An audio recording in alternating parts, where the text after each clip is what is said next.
Hello दोस्तों, स्वागत है आप सभी का एचपी सक्सेस क्लासेस में।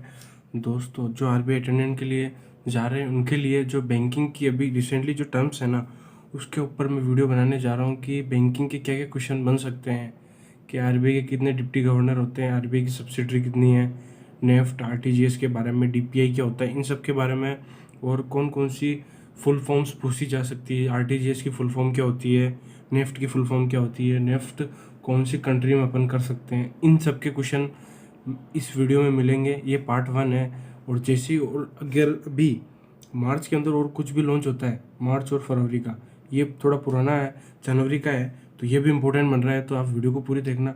और मार्च और फरवरी का जो भी अभी बैंकिंग से रिलेटेड आएगा वो और मैं डाल दूंगा। प्लस ये स्टैटिक के जैसे ही है एक तरह से, जैसे कि आरबीआई कब नेशनलाइज हुआ, आरबीआई की सब्सिडरी कौन सी है, आरबीआई की प्रिंटिंग प्रेस कौन सी है, तो ये सारे क्वेश्चन मैं इसमें बताऊंगा।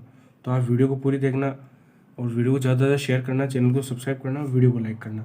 और इसी तरह की वीडियो अगर आप लोगों को और ज़रूरत पड़े तो आप लोग कमेंट करना, मैं आप लोगों को लिए ये वीडियो लेके आ जाऊँगा। ठीक है, तब अपन स्टार्ट करते हैं। सबसे पहले मैं बताता हूँ आपको डीपीआई। सबसे पहला पॉइंट है डीपीआई। आप अलग से इनका स्क्रीनशॉट ले लेना। डीपीआई की फुल फॉर्म पूछी जा सकती है। डीपीआई की फुल फॉर्म होती है डिजिटल। तो डीपीआई की फुल फॉर्म है डिजिटल पेमेंट इंडेक्स। तो ये भी पूछी जा सकती है डीपीआई की फुल फॉर्म। लॉन्च की जिन्होंने की है ये, तो ये लॉन्च्ड बाय आरबीआई। ठीक है, launched by RBI, reserve bank of India ने लॉन्च किया। ये क्वेश्चन ये बन सकता है कि डीपीआई के कितने ब्रॉड पैरामीटर्स होते हैं। तो डीपीआई के 5 ब्रॉड पैरामीटर्स होते हैं, याद रखना है आपको डायरेक्ट। ठीक है, तो डीपीआई के पैरामीटर कितने होते हैं? 5 पैरामीटर होते हैं। कौन कौन से? सारों के यहाँ नाम याद रखना। ठीक है, नाम याद करवा रहा हूँ मैं। Payment infrastructure,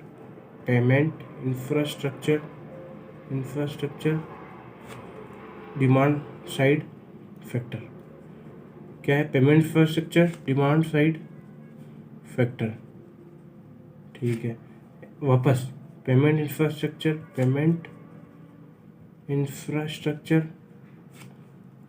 supply side factor. तो दो तो याद हो गए।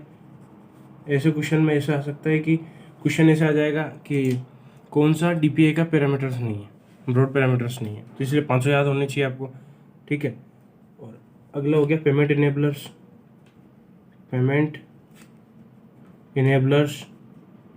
ठीक है, एक हो गया पेमेंट परफॉर्मेंस,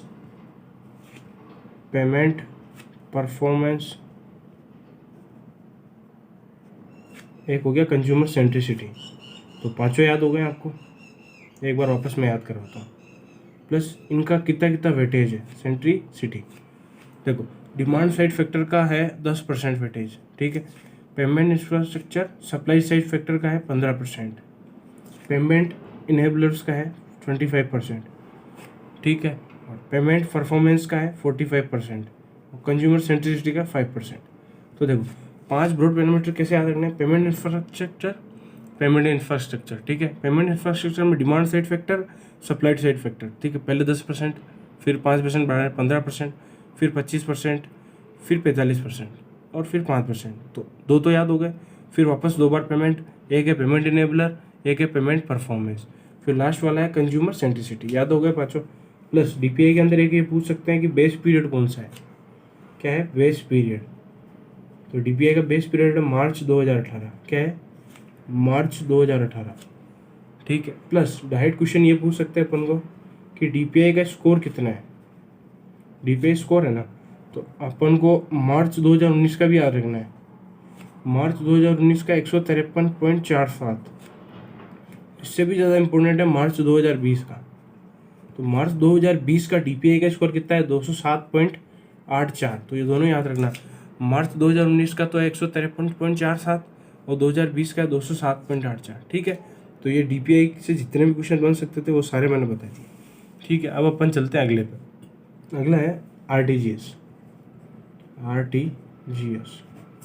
सबसे पहले आरटीजीएस की full form real time gross settlement क्या है? Real time gross settlement. RBI launch कब हुआ था? सॉरी, आरटीजीएस लॉन्च कब हुआ था? ये लॉन्च हुआ था 2004 के अंदर, ठीक है। आरटीजीएस के अंदर मिनिमम लिमिट कितनी है? मिनिमम लिमिट तो है 2 लाख। कितनी है? 2 लाख, है ना। और मैक्सिमम नो लिमिट, है ना। मैक्सिमम कितनी है? No limit. मैक्सिमम कोई लिमिट नहीं, कितने भी कर सकते हो आरटीजीएस से ट्रांसफर। बट इसमें अभी आरटीजीएस में एक सबसे बड़ा अभी जो नया चेंज आया है वो है ये आरटीजीएस 24/7 हो रहा है। हुआ है कितनी तारीख से हुआ है? तो ये हुआ है 14 दिसंबर 2020 से। तो क्लियर है, 14 दिसंबर 2020 से आरटीजीएस हुआ है। RTGS clear. अगला है नेफ्ट। नेफ्ट पे चलते हैं अपन, ठीक है। नेफ्ट की फुल फॉर्म है national electronic fund transfer. Electronic fund transfer, ठीक है। ये नेफ्ट कब आया था? 2005 के अंदर आया था। इसकी न मिनिमम लिमिट भी कोई नहीं है, मिनिमम लिमिट भी नो, मैक्सिमम लिमिट भी नो, ठीक है। प्लस मैक्सिमम लिमिट भी नो। ये है ना 24/7 कब से हुआ था? ये नेफ्ट 24/7 हुआ था 16 दिसंबर 2019 से हुआ था। ये 1 साल पहले हो गया। आरटीजीएस तो अभी हुआ है 14 दिसंबर 2020, जबकि नेफ्ट 16 दिसंबर 2019 से। प्लस नेफ्ट के अंदर टोटल बेच कितने बनेंगे? ये डायरेक्ट क्वेश्चन आ सकता है। तो टोटल 48 बेच बनेंगे। एक बेच कितने मिनट का होगा? 30 मिनट का, ठीक है। प्लस आरटीजीएस और नेफ्ट ये दोनों ही है ना, किस पे काम करते हैं? ये सबसे इम्पोर्टेंट है। अब ये किस पे काम करेंगे? एसटीपी पे काम करेंगे। तो एसटीपी की फुल फॉर्म आ सकती है state through processing. Through processing, clear है। तो अब आगे चलते हैं। अपन नंबर 4, आरबीआई की सब्सिडरी। आरबीआई की सब्सिडरी कितनी है? SIDIARI। आरबीआई की टोटल सब्सिडरी कितनी है? 4। अब उन चारों का नाम भी पूछ सकते हैं। नाम कैसे पूछेंगे? ये और आउट पूछ लेंगे कि कौन सी आरबीआई की सब्सिडरी नहीं है, इसलिए आपको चारों याद होनी चाहिए। उनकी फुल फॉर्म भी आ सकती है। तो आरबीआई की सब्सिडरी में एक तो होती है DICGC, deposit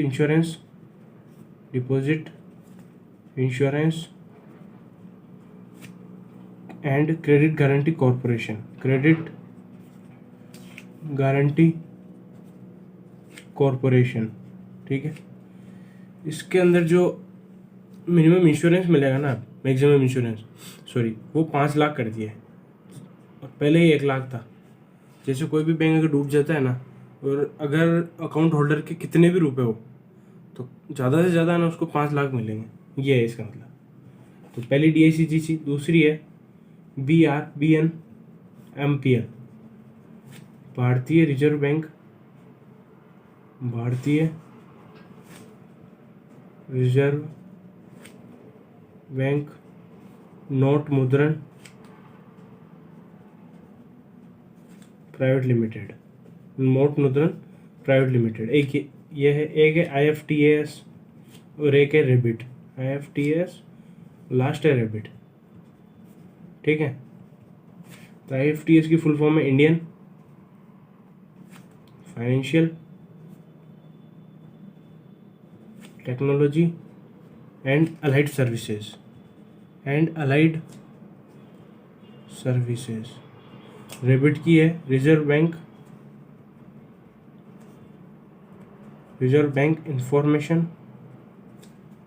information technology private limited, ठीक है। तो आरबीआई की 4 सब्सिडरी होती है, तो आप चारों याद रखना, ठीक है। अब आगे चलते हैं अपन। आरबीआई के डिप्टी गवर्नर कितने होते हैं और कौन कौन, उनका नाम क्या है? आरबीआई के डिप्टी गवर्नर, ठीक है, sorry, deputy governor of RBI. Total कितने होते हैं? टोटल आरबीआई डिप्टी गवर्नर होते हैं 4, ठीक है। अभी कितने? 4 है, ठीक है। क्या क्या नाम है उनका? एक तो है Michael D Patra, MK Jain, BP कानूनगो, और अभी जो रिसेंटली बने वो हैं एम राजेश्वर राव।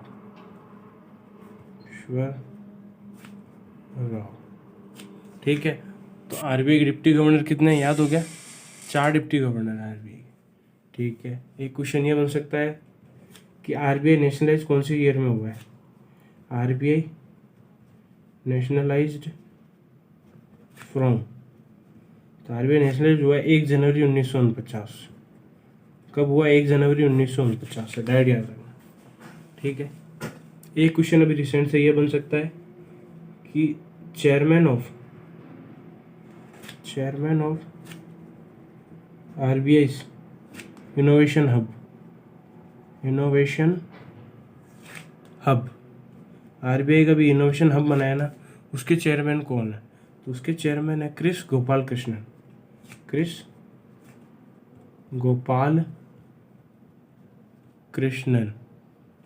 क्लियर है? आगे चलते हैं। एक क्वेश्चन ये बन सकता है कि टोटल प्रिंटिंग प्रेस कितनी है? Total printing press. ठीक है, तो टोटल प्रिंटिंग प्रेस तो 4 है, उसमें से आरबीआई कितनी है, गवर्नमेंट ऑफ इंडिया कितनी है?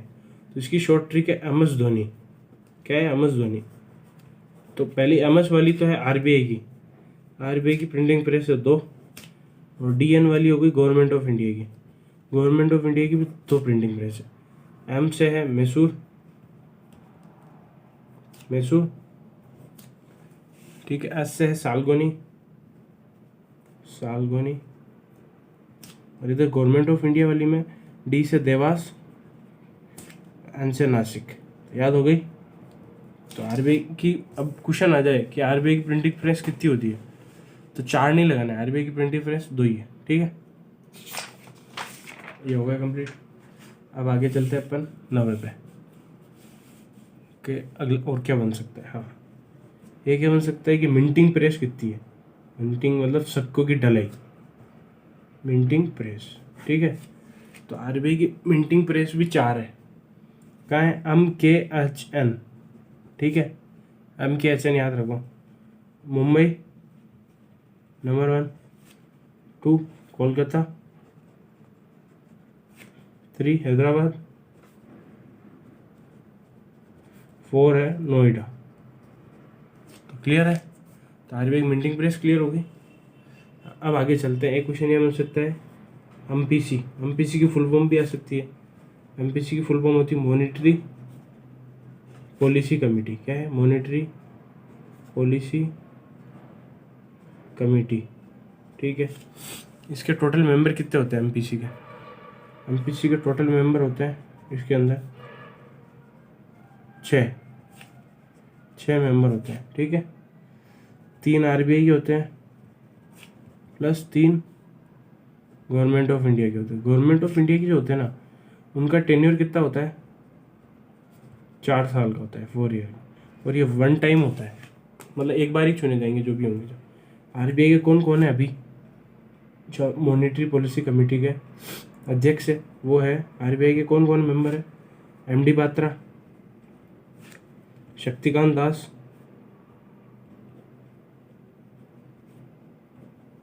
जो आरबीआई गवर्नर है अभी। और अभी जो नए ऐड हुए ना 3rd मेंबर आरबीआई के, वो है एम के सक्कर, मृदुल के सक्कर। प्लस गवर्नमेंट ऑफ इंडिया की अभी 3 नई अपॉइंटमेंट हुई है। एक है आशिमा गोयल, जयंत आर वर्मा,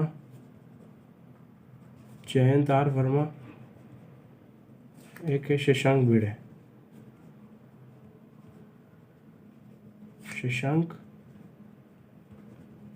ठीक है, यहाँ तक क्लियर है।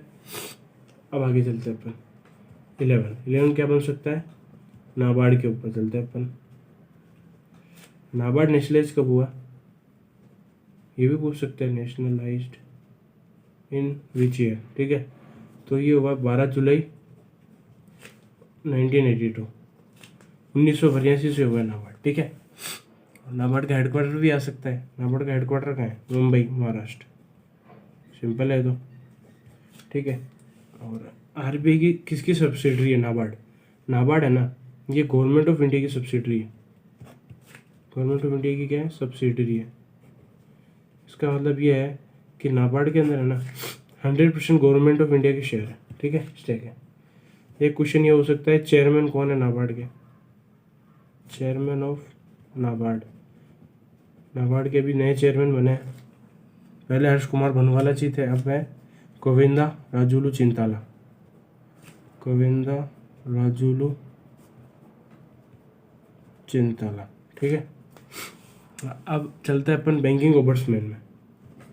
ओम्बड्समैन में चलता है लोकपाल, बैंकिंग लोकपाल, है ना। तो बैंकिंग ओम्बड्समैन, ठीक है, ये कब आया था, बैंकिंग ओम्बड्समैन आया था इन 1995। ईयर याद रखना। कौन से सेक्शन के अंडर आया था, अंडर सेक्शन 35 है, 35A के अंडर आया था, ठीक है, ये याद रखना। Section of 35A of banking regulation act. Banking act कौन सा था, रेगुलेशन एक्ट 1949। तो 1995 में तो आया था, और कौन सा सेक्शन था, 35 है, और एक्ट कौन सा था, बैंकिंग रेगुलेशन है 1949। क्लियर। अब यहाँ से क्वेश्चन बन सकता है, टोटल बैंकिंग ओम्बड्समैन के ऑफिस कितने हैं, total office of banking ombudsman, तो टोटल ऑफिस है बैंकिंग ओम्बड्समैन के 22। क्लियर है। एक क्वेश्चन ये हो सकता है कि मैक्सिमम कंपनसेशन कितना मिलता है बैंकिंग ओम्बड्समैन के अंदर, कंपनसेशन वो मिलता है 20 लाख का। और in case of mental harassment, mental harassment के अंदर कितने का मिलेगा कंपनसेशन, 1 लाख का और मिलेगा, ठीक है। आगे चलते हैं अब अपन NBFC ओम्बड्समैन, इसका चेंज कर देते हैं।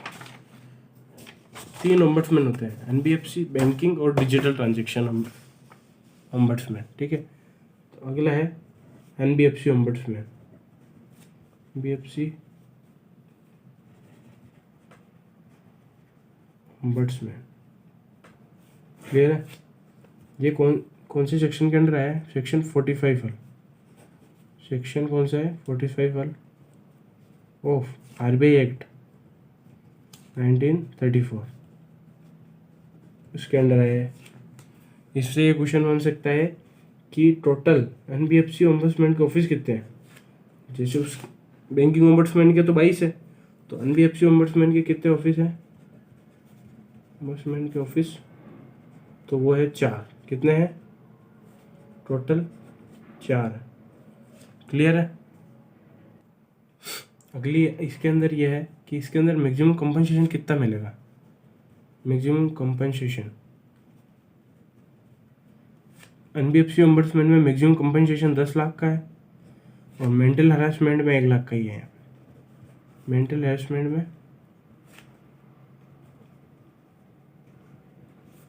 1 लाख का है, ठीक है।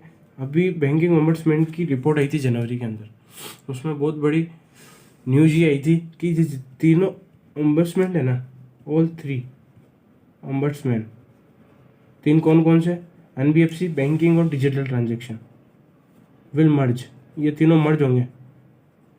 ये डेट इंपॉर्टेंट है, मर्ज फ्रॉम, जो डेट है ना ये काफ़ी इंपॉर्टेंट है, जून 2021 से मर्ज होंगे, तीनों ओम्बड्समैन को मर्ज किया जाएगा।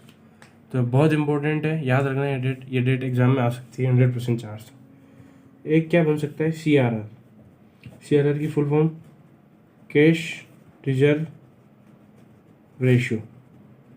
CRR के अंदर ये पूछ सकता है कि CRR किसके पास रहता है, रिजर्व रहता है, तो ये रिजर्व रहता है RBI के पास में। SLR तो इंडिविजुअल बैंक के पास रहता है, और CRR RBI के पास में रहता है, किस फॉर्म में, in form of cash, in form of cash, ठीक है। एक क्वेश्चन ये बन सकता है कि RBI कितने मैक्सिमम कितने तक का नोट इशू कर सकता है, ठीक है। तो RBI कैन इशू मैक्सिमम 10,000 का नोट, कितना, 10,000 का नोट इशू कर सकता है RBI, एक ये बन सकता है। एक ये क्वेश्चन बन सकता है, कमर्शियल पेपर है ना कितने के डिनोमिनेशन में इशू किया जाता है? कमर्शियल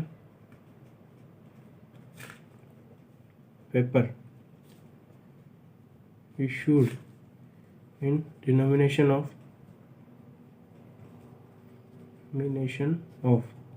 तो ये है ना 5 लाख की डिनोमिनेशन में कमर्शियल पेपर इशू किए जाते हैं। कितने? 5 लाख। तो ये सारे कवर किए। अब और रिसेंटली जो क्वेश्चन बन रहे हैं वो और बताता हूँ। फर्स्ट आरआरबी का नाम क्या है? वैसे रात के लिए से क्वेश्चन बन रहे हैं। फर्स्ट आरआरबी का नेम है प्रथमा बैंक। प्रथमा बैंक ये पहली आरआरबी है, रीजनल रूरल बैंक, और इसका हेडक्वार्टर कहाँ है? यूपी के अंदर है।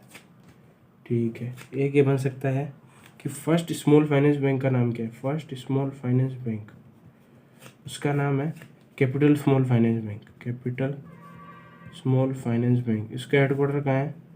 पंजाब, जालंधर, जालंधर पंजाब। ठीक है।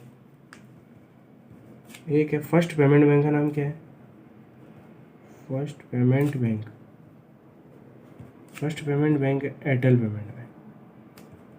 और आपको अगर हेडक्वार्टर के लिए बैंक के हेडक्वार्टर की वीडियो भी चाहिए तो भी आप कमेंट करना, तो बैंक के हेडक्वार्टर की वीडियो भी एक छोटी सी वीडियो लेके आ जाऊँगा। और अभी इंटरनेशनल हेडक्वार्टर की वीडियो है ना वो पूरी देखना आप। ठीक है। अब अपन पढ़ते हैं कि जो अभी इनकी फुल फॉर्म पूछ सकते हैं एग्जाम में, वो सारी टर्म बताता हूँ, तो आप जो सारी याद रखना। पहली NETC, NETC की फुल फॉर्म है national electronic toll collection, toll collection. एक है नाच, नाच की फुल फॉर्म भी आ सकती है national automated clearing house, national automated clearing house. ठीक है। एक आ सकती है RFID, RFID बहुत इंपॉर्टेंट है। अभी जो फास्टैग वर्क करता है ना RFID पे वर्क करता है, तो RFID की फुल फॉर्म है रेडियो फ्रिक्वेंसी आइडेंटिफिकेशन, ठीक है। एक अभी सबसे इम्पोर्टेंट है ना LEI, ये बहुत इम्पोर्टेंट है, लीगल एंटिटी आइडेंटिफायर, ये 20 डिजिट का होता है। कितने डिजिट का है? 20 डिजिट का। बहुत ज़्यादा इंपॉर्टेंट है LEI की फुल फॉर्म।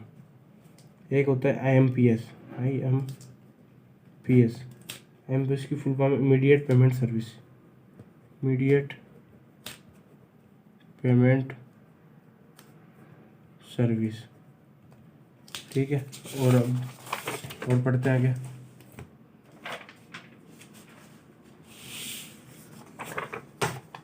एक है सरफेसी एक्ट, सरफेसी की फुल फॉर्म काफ़ी इंपॉर्टेंट है, ये आ भी सकती है एग्जाम में। 6 है सरफेसी, SARFAESI, सरफेसी की फुल फॉर्म अभी याद करें तो। ठीक है। सरफेसी है, S से स्टार्ट हो रहा है ना, तो securitization and reconstruction of financial assets and enforcement of security interest,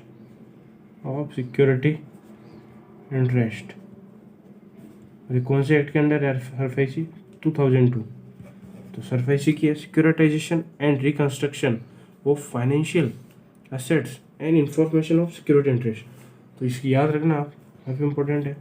एक है IFSC, IFSC की full form Indian financial system code, Indian financial system code. ये 11 डिजिट का होता है। कितने डिजिट का होता है? 11 डिजिट। फर्स्ट 4 डिजिट होती है ना, फर्स्ट 4 डिजिट वो तो ब्रांच कोड बताता है, बैंक है ना, सॉरी बैंक का नाम बताता है। फर्स्ट 4 डिजिट तो बैंक नेम, 5th डिजिट होती है ना वो 0 होता है, और की जो 6 डिजिट होती है ना, वो ब्रांच बताती है कौन सी ब्रांच। क्लियर है? IFSC भी।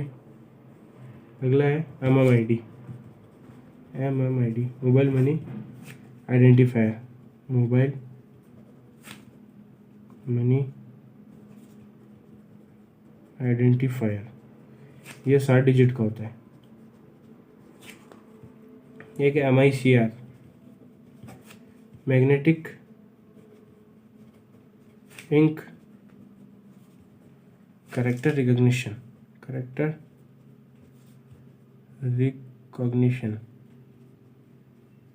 टेक्नोलॉजी, ये 9 डिजिट का होता है। ठीक है। एक और रह गया था दोस्तों, पॉजिटिव पे सिस्टम।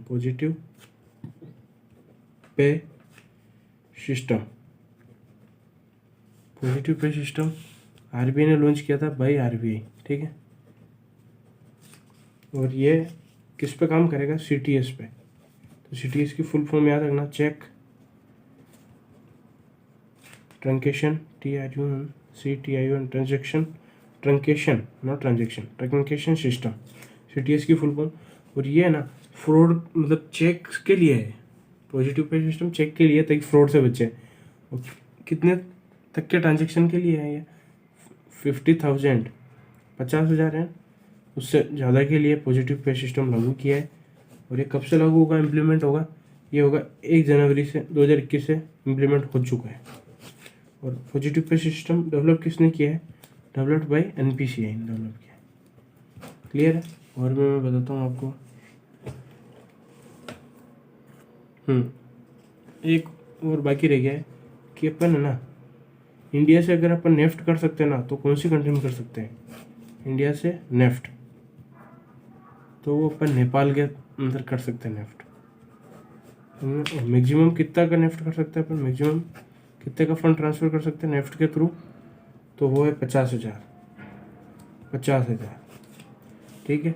और ये जो है ना, अपन नेफ्ट करते हैं, उस स्कीम का नाम है Indo Nepal remittance facility scheme. क्या नाम है? Indo Nepal remittance facility scheme. ठीक है। और 1 साल के अंदर कितने रेमिटेंस अलाउ है? 12 रेमिटेंस अलाउ है। 12 रेमिटेंस इन 1 ईयर। ठीक है। और कुछ बाकी है तो बताता हूँ आपको, रुको। एक ये बाकी रह गया लास्ट, CCO की फुल फॉर्म है चीफ कंप्लायंस ऑफिसर। ठीक है। और इसका मिनिमम है ना, इसको 3 साल के लिए अपॉइंट करते हैं, 3 ईयर के लिए अपॉइंट करते हैं। ठीक है दोस्तों, तो ये जितने भी स्टैटिक बैंकिंग से क्वेश्चन बन सकते थे ना, वो सारे मैंने बता दिए। तो वीडियो पूरी देखना, ज़्यादा से ज़्यादा शेयर करना आप दोस्तों, ताकि अभी जो भी RBI इंटरनेट की तैयारी कर रहे हैं ना, वो अभी नए बच्चे होंगे, अभी जो 10th 12th में होंगे, और या जिनकी ग्रेजुएशन चल रही होगी, तो ये वीडियो उन तक पहुँचाना आप, ताकि उनको पूरा नॉलेज मिले और पेपर अच्छा हो उनका। ठीक है। Have a nice day.